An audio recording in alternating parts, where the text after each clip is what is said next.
नमस्कार साथियों, स्वागत है आप सभी का आपके अपने प्लेटफॉर्म टीएफसी पर। अ, आज जो है हम अपने यूपी कांस्टेबल का जो है एक हमारा पेपर जो है हो चुका है 23 अगस्त में, जो कि फर्स्ट शिफ्ट का पेपर है ये।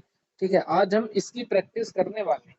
ठीक है, इस प्रैक्टिस से उन बच्चों को काफी बेनिफिट मिलेगा जिनका भविष्य में पेपर है, कल है, परसों है, या फिर आने वाली 30 या 31 तारीख में जिन बच्चों का भी पेपर है उनको इन प्रैक्टिस क्लासेस से बहुत ही ज्यादा बेनिफिशियल मिलेगा। ठीक है, जिन्होंने अपनी तैयारी अच्छी की है, अब तक के सारे प्रैक्टिस सेट लगाए हैं या फिर अपने मॉक टेस्ट दिए हैं या थ्योरी को भी अच्छी तरह से पढ़ा है, उनके लिए इन पेपर में कोई भी ऐसी बड़ी बात नहीं रहने वाली है। वो बड़ी आसानी से अपने पेपर को सोल्व कर लेंगे। ठीक है, अब से पहले हमने हिंदी का जो प्रैक्टिस सेट था वो किया था, जो स्वाति त्यागी मैडम ने कराया था। अब जो है हम करने वाले हैं अपना जीएस का पोर्शन। ठीक है, ये हमारा पूरा पेपर था, इसको आप एक बार देख लेंगे। ये पूरा पेपर है हमारा जो कि फर्स्ट शिफ्ट के अंदर आया हुआ है। ठीक है, इससे आप रिलेट कर सकते हैं कि किस तरह का आपका जो पेपर है वो आ रहा है, किस तरह के क्वेश्चन आपसे पूछे जा रहे हैं। ठीक है, तो हमारा इसमें जो जीएस का पोर्शन है वो है क्वेश्चन नंबर 113 यानी कि 113 से। ठीक है, चलिए 113 पे जो क्वेश्चन है इसको थोड़ा सा जूम आउट करेंगे। 113 पे क्वेश्चन लिखा हुआ है, द स्केटलर्स लेटर। ये जो बुक है ये किसके द्वारा लिखी गई है। ठीक है, इसमें 4 ऑप्शन दिए हुए हैं, तो इससे आपको एक क्लियर हो रहा होगा कि जो आपके बुक्स हैं उनसे रिलेटेड आपसे क्वेश्चन पूछे जा रहे हैं। ठीक है, और भविष्य में भी पूछे जाएंगे कि ऐसी ऐसी बुक्स किसने लिखी है। ठीक है, आसान क्वेश्चन नहीं पूछ रहा है, जो थोड़े से टफ हैं, जिनके बारे में किसी जिसने पढ़ा है उनको ही पता होगा, ऐसे क्वेश्चन उसने पूछे हैं। ठीक है, तो इसका ऑप्शन नंबर क्या है? ऑप्शन नंबर डी इसका बिल्कुल करेक्ट आंसर है। ठीक है, चलिए नेक्स्ट है। नीचे कुछ दिए गए हैं एप्लीकेशंस है, इनमें से आपको बताना है स्ट्रीक नामक सुविधा किसके अंदर उपलब्ध है। तो एक स्नैपचैट है, इंस्टाग्राम है, ट्विटर है, फेसबुक है। तो अगर आप यूज करते होंगे तो आप बड़ी आसानी से ये तो स्नैपचैट बिल्कुल करेक्ट आंसर हो जाएगा, क्योंकि आप इसे अपने रोज की लाइफ में यूज करते हो। ठीक है, जो भी बच्चे स्नैपचैट को यूज करते हैं। ठीक है, 115वां क्वेश्चन है कि पल्लव राजवंश की राजधानी कहाँ स्थित थी। जो पल्लव राजवंश है, ठीक है, उसकी राजधानी कहाँ पे थी? कांचीपुरम में थी। ठीक, चलिए, तो पल्लव के साथ चोल, पांडे और जो और भी छोटे छोटे साम्राज्य हैं, तो इनके बारे में भी आप इनकी राजधानी को पढ़ लेंगे एक बार, क्या पता आपके अगले एग्जामिनेशन में वहां से कोई क्वेश्चन बन जाए। ठीक है, आपसे फुल फॉर्म्स के बारे में भी पूछा गया है, तो आप जितनी भी फुल फॉर्म्स हैं सरकारी या जैसी भी हैं उनको आप ध्यान में रखें। ठीक है, ये जो फुल फॉर्म है एफएसबी की आपको फुल फॉर्म बतानी थी इसके अंदर। ठीक है, तो एफएसबी की फुल फॉर्म क्या है? एवरेज फुल फॉर्म नहीं, इसमें पूछ रहा है क्या करता है। ठीक है, फुल फॉर्म तो इसमें दी हुई है, फुल फॉर्म दी हुई है, इसका कार्य पूछा करता क्या है। यह वित्तीय स्थिरता सुनिश्चित करता है। ठीक है, चलिए नेक्स्ट क्वेश्चन है क्वेश्चन नंबर 17। जीएसटी से क्वेश्चन दोनों शिफ्टों में पूछे गए हैं। ठीक है, ये केवल फर्स्ट शिफ्ट है, लेकिन सेकंड शिफ्ट में भी जीएसटी से क्वेश्चन पूछा गया है। तो पूछा गया है जीएसटी के ब्रांड एम्बेसडर के रूप में किसको चुना गया है। तो ब्रांड एम्बेसडर कौन है? अमिताभ बच्चन है। ठीक है, चलिए नेक्स्ट क्वेश्चन है, निम्नलिखित में से कौन सी रेखा फ्रांस और जर्मन के बीच से जाती है। फ्रांस और जर्मनी के बीच से गुजरने वाली रेखा के बारे में आपसे यहाँ पूछ रहा है, तो यह है ऑप्शन नंबर सी। ठीक है, कौन सी है? Option number C. चलिए नेक्स्ट क्वेश्चन है 119। विदेश व्यापार महानिदेशालय डीजीएफटी किस मंत्रालय के अंतर्गत आता है। तो किसके आता है वो? वाणिज्य एवं उद्योग मंत्रालय के अंदर आपका आता है डीजीएफटी। ठीक है, चलिए नेक्स्ट है, परमाणु ऊर्जा के उत्पादन के लिए कौन सा तत्व आवश्यक है।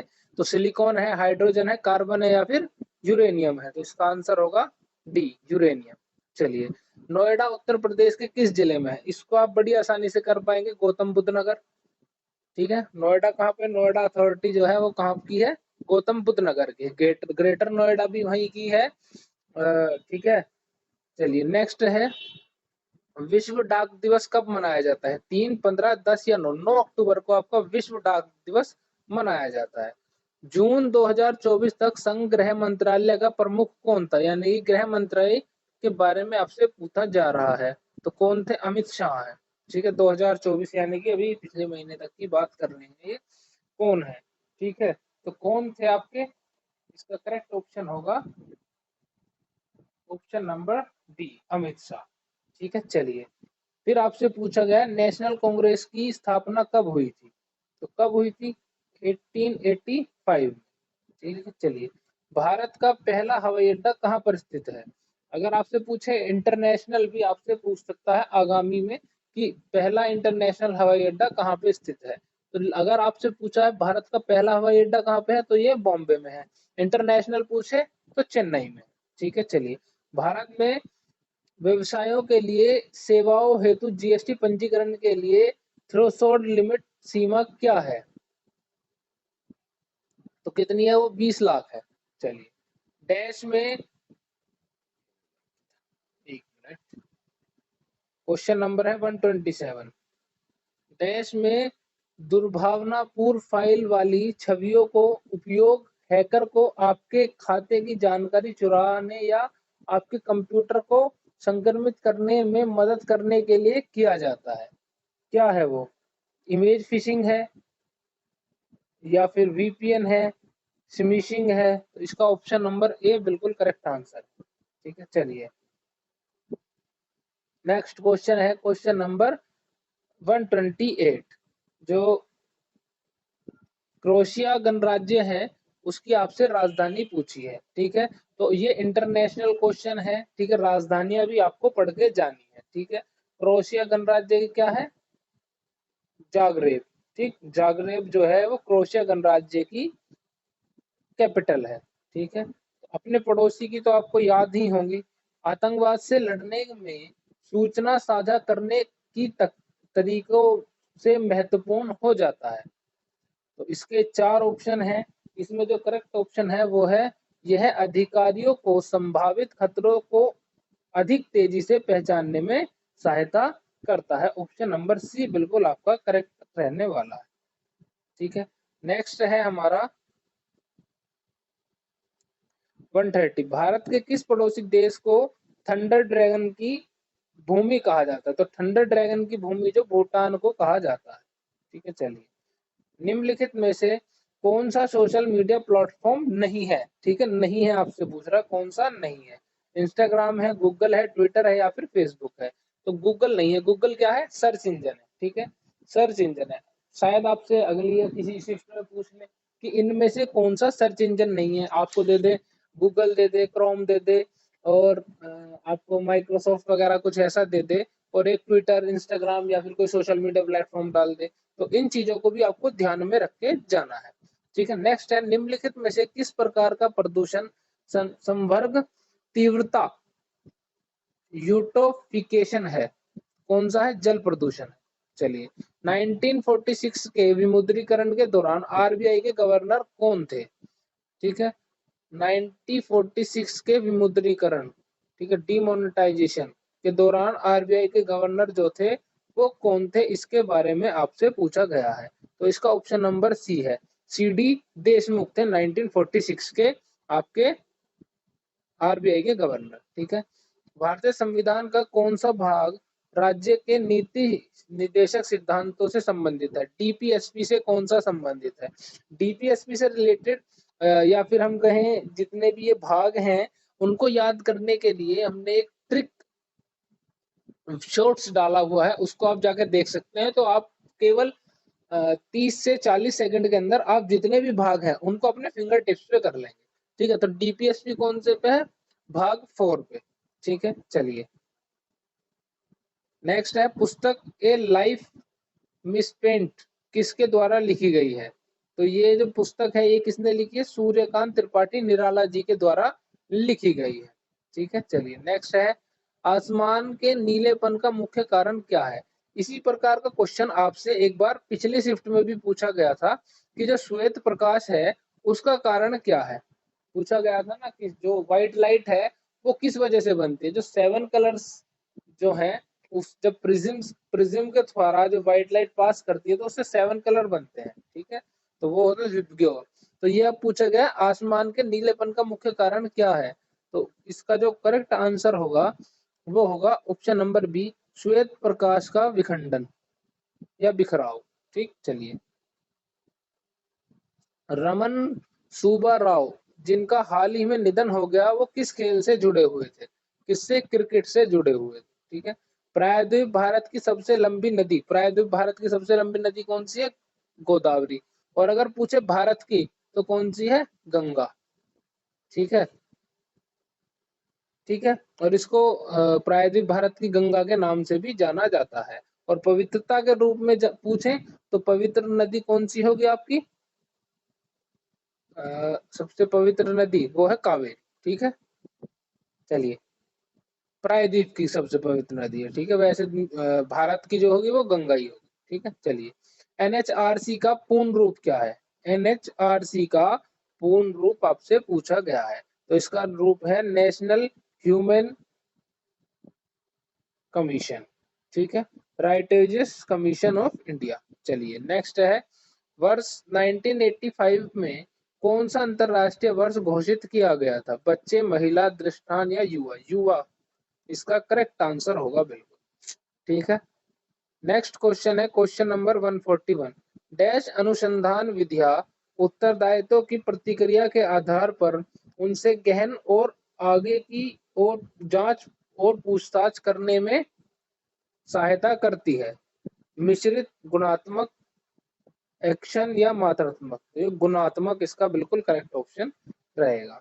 बीआरआई का पूर्ण रूप क्या है, देखो फुल फॉर्म दो बार पूछी गई है, ठीक है, दो बार पूछी गई है, तो फुल फॉर्म के आपके 4 नंबर बनते हैं, तो फुल फॉर्म को बड़े अच्छे से आपको पढ़ के जाना है, ठीक है। तो इसका जो ऑप्शन है बेल्ट एंड रोड इन्वेस्टिव, ठीक है, इनिशिएटिव, ठीक है। चलिए, नेक्स्ट है हमारा, डैश विशिष्ट व्यक्ति को उस संगठन की सुरक्षा को खतरे में डालने की कोशिश करता है जिसके लिए वे काम करते हैं, spamming, spear phishing, cyber stalking या स्नीकिंग, तो इसका जो आंसर होगा वो होगा option number C, cyber stalking, ठीक है। चलिए, नेक्स्ट है, पहली बार राष्ट्रीय कृषि नीति कब घोषित की गई थी, तो कब की गई थी, जुलाई 2000 में। वर्ष डैश में अंतर्राष्ट्रीय मानवाधिकार कानून के प्रवर्तन के लिए संयुक्त राष्ट्र मानवाधिकार आयोग को संयुक्त राष्ट्र मानवाधिकार परिषद द्वारा प्रतिपादित किया गया था, तो कौन सा सन होगा इसके बारे में आपको बताना है, तो 2006। चलिए, अफ्रीका के आर पार दौड़ लगाने वाले पहले व्यक्ति कौन थे, रस कुक, ठीक है, रस कुक थे, option number D, 146 option number D. चलिए, भारतीय कृषि अनुसंधान संस्थान के ने भारत में संरक्षित बासमती किस्मों की खेती के लिए किस देश के खिलाफ कानूनी कार्रवाई की मांग की थी, म्यांमार, बांग्लादेश, अफगानिस्तान या फिर पाकिस्तान, तो ये होगा पाकिस्तान के खिलाफ, ठीक है। चलिए, नेक्स्ट है हमारा,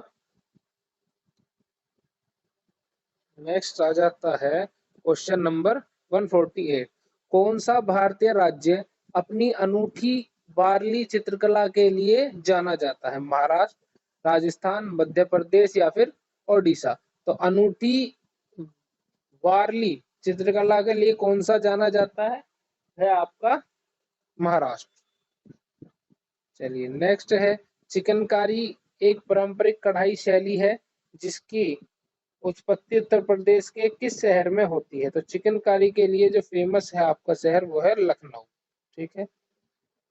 महासागरीय अम्लीकरण का प्राथमिक कारण क्या हो सकता है, क्या होगा, वो होगा समुद्री जल द्वारा CO2 का अवशोषण, ये होगा, ठीक है। तो ये थे हमारे पूछे गए हुए क्वेश्चन जो कि आपसे पूछे गए थे आपकी फर्स्ट शिफ्ट के अंदर, ठीक है। तो इसे जो बच्चे जिनका एग्जाम भविष्य में है वो एक प्रैक्टिस तौर पे लें कि एक PYQ है ये भी, ठीक है, इस तरह से इसको अपने प्रैक्टिस सेट की तरह ही लें अपने उसमें, ठीक है, और इससे प्रिपरेशन करें, इंस्पिरेशन लेंगे किस तरह के क्वेश्चंस आपसे पूछे जा रहे हैं एग्जाम के अंदर, उन क्वेश्चंस पे ज्यादा महत्व दें। जितने भी फुल फॉर्म्स हैं उनको अच्छे से याद करके जाएं, जितने भी छोटे छोटे जो महाजनपद वगैरह हैं उन सब की आपको राजधानी याद रहनी चाहिए, ठीक है, और जो बुक्स हैं उनके राइटर कौन है उनको आपको ध्यान में रखना है, ठीक है। इसी प्रकार से हिंदी में भी जो राइटर्स हैं उनके लिए बहुत ज्यादा जोर दिया गया है। तो राइटर्स की अगर बात की जाए तो मिनिमम आपके 4 से 5 क्वेश्चन बनते हैं इसमें, ठीक है। दो दो क्वेश्चन 3 क्वेश्चन पूछे गए हैं जीएस में, और बाकी कुछ क्वेश्चंस आपके हिंदी के अंदर भी राइटर्स को लेके पूछे गए हैं, ठीक है। किनको कौन सा पुरस्कार मिला है, पहली बार किसको मिला था, इस प्रकार के क्वेश्चन आपसे पूछे जा रहे हैं, ठीक है। तो आपको ध्यान में रखना है और अच्छे से अपनी तैयारी को और करना है, ठीक है। जो बच्चे आगे भविष्य में पेपर देंगे वो अपने आप को पूर्णतः तैयार रखें। धन्यवाद।